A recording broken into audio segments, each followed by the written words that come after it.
There's so many favourites. I haven't got just one. I enjoy music very much. Very much. I am the very model of a modern major general. I've information, vegetable, animal, and mineral. I know the keys of England, and I quote the facts historical from Marathon to Waterloo in order categorical. I'm very well. My name, Allan Trinker,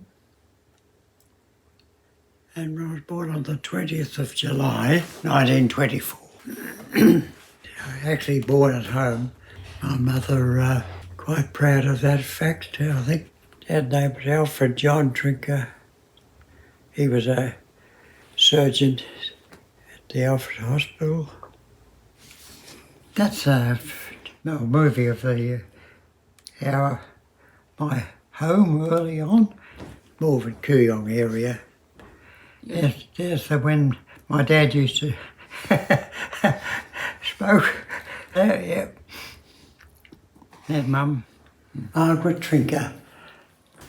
She comes from England, and during World War I, she was in France, and my father met her there.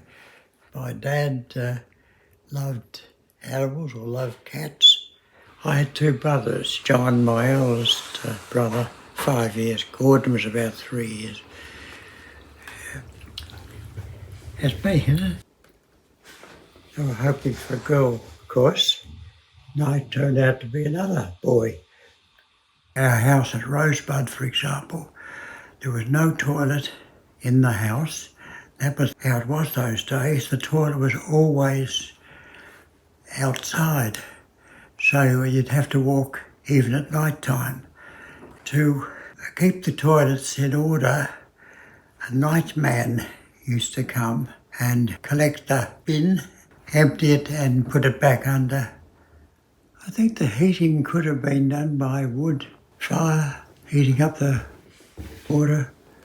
No fridge. Had an ice box, ice chest they call it, that's right, ice chest. And that would be changed every few days. Walking up to get the tram to Melbourne Grammar Junior School called Grimwade House down in Caulfield. I think school depends whether you're a sort of a shy sort of person or not. I think it can be a little bit, distressing's probably not the word, but for a young kid going to just starting off, feel a bit shy and uncomfortable perhaps. It just depends on those things, but school is so vital, so important. And the sport, of course, the opportunity to learn and play sport is good. Football and cricket are the two main ones there. War affects people's lives a lot. I just got to 17, the end of the school. World War II was on. It was 1942, and I joined up then in the Air Force. Point Cook, did my training down there. I was trained as a fitter armourer with a dive bomber squadron in New Guinea. Played my part, if you like. Yeah. You don't know what to expect as a young person going up there and doing your job, and want to do it well, and they're not perfect conditions, of course. They never are. You accept that. The next thing, I'm returning to Melbourne Hospital with a broken leg in 5 places. See that? 500-pound bomb landed on the right leg, this femur here. They had to do that to get it open, to get the bones here in order. Anyway, you can just imagine what that's like a bit. The pilot might have inadvertently pressed the release. Might have. I can't think that there was anything wrong with where I'd put it on, but all of a sudden, down she came. I had to come back from New Guinea course. I was recover from that, which I did. I think being of young mind and spirit, I said I'm not going to leave the Air Force. So I persisted and ended up in Borneo, and that's where I was when the war ended. Two of my friends, very sadly, were captured by the Japanese and subsequently lost their lives. Unfortunately, that's war. And the rules of what are expected with captives is not necessarily followed by all nations, if you like. I don't know whether hate's the right word. Probably a word even stronger than that, I would think, because they were, I don't know whether you know this there, but they were beheaded. So how can you get over that? War is never the answer. Well, anyway, that's in the past. I was pleased to get back and, although injured, at least survive. I was unsettled. I didn't quite know what to do, what I would do, so I did various jobs for a while. Then eventually started medicine, gave that a go, started that off, and I met a good lady that encouraged me because she could see that there could be difficulty in a 6-year course. Florence Drinker, which Chris was the name we used. She was in the dental field. That's how we met, actually. I love you truly. Yes. Truly, dear.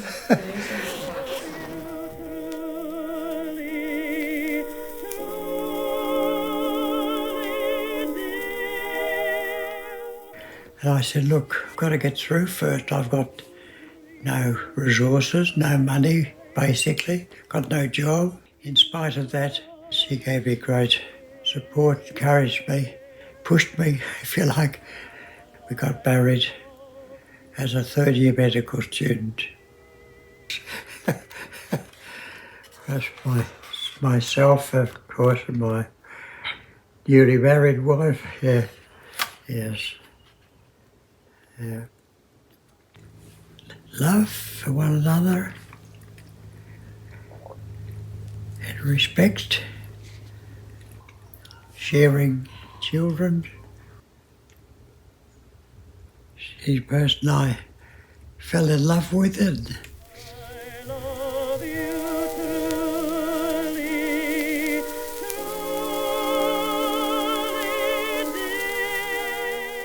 my good wife who died 7 years ago. We were together for 64 years.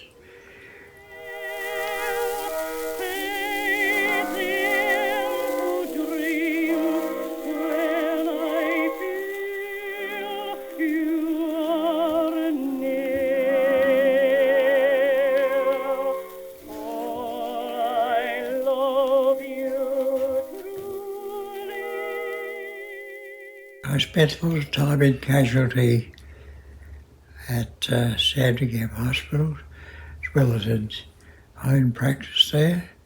Became an anaesthetist a few years later, interested in ear, nose and throat work, ENT clinic at the Alfred. You've just got to be totally involved in it. I mean, you want to be, anyone. I mean, it's just natural. You're looking after individuals of all ages.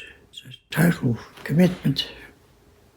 It's always a sad moment when you're treating people. You're concerned about their family, about you've just diagnosed that they've got, say, cancer or something. You go, this is a medical case, if you like, that you can take with you portable. I'd be out at night often. My wife said, oh, I was at the hospital on the phone again. I said, oh yes, so then the next we were about to have dinner or something. I'd dash off, I said, I'll be back. You take this with you and they may need an injection. That syringe is very old and been open for 1,000 years. 4 drugs there, see there? Yeah. Capsules and things. It goes back a while. So the hospital is their home where they've called you. When you haven't got support in all the various ways, you've got to do things yourself virtually. I'm there to help you. And if I can't do it, I'll refer you to someone who probably can. Not everything is going to go well necessarily, but what you do is you do the best you can. I admired my dad of the work he was doing. It was fantastic. He was respected greatly as a surgeon. He was quick. In those days you had to be quick because it didn't have anaesthetics like you do have now. Modern surgery truly dates from the day when the surgeon was assured that his patient felt no pain and was in a state of complete relaxation. I was involved in anaesthesia myself. I can think in those days the progression from ether put over your face as the anaesthetic. I remember having it when I had my tonsils out all those years ago. Always smell the ether before using it, unless you've just filled the bottle yourself. Drop the ether onto the mask, very slowly and cautiously at first, to allow the patient to become accustomed to the smell. It was the days before what we call intubation. Put a tube actually down and breathe for the patient. Complete relaxation was possible. So the discovery for relaxant drugs, it was, of course, a major improvement. There's been so much progression. There's so many things of technology that have helped. Picked up the most recent text in this field. It's a newly revised edition of a book just off the press entitled Antibiotics. The antibiotics that were developed changed medicine greatly. Before antibiotics, infection and death resulting from it, from ear, nose and throat, prevented unnecessary surgery. Antibiotics have helped so much. Yeah. I've just done my best. I've tried to bring my children up. My wife, when she was alive, we had tried to do the best. I hate to use the word decent, but I mean, that's what it's about. Being positive, try not to be negative, be helpful. It becomes automatic after a while, you know that. Exercise, I think that's very important if you can do it. Avoiding foods which perhaps are well known to be not good for you. Do unto others as they do to you is still is appropriate, isn't it? Be grateful to be alive, I think.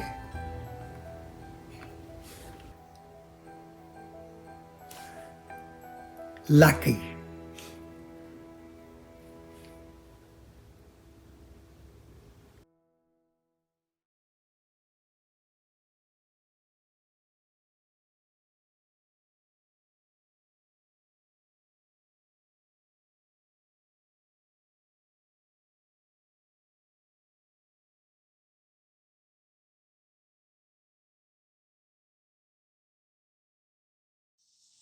Rosebud.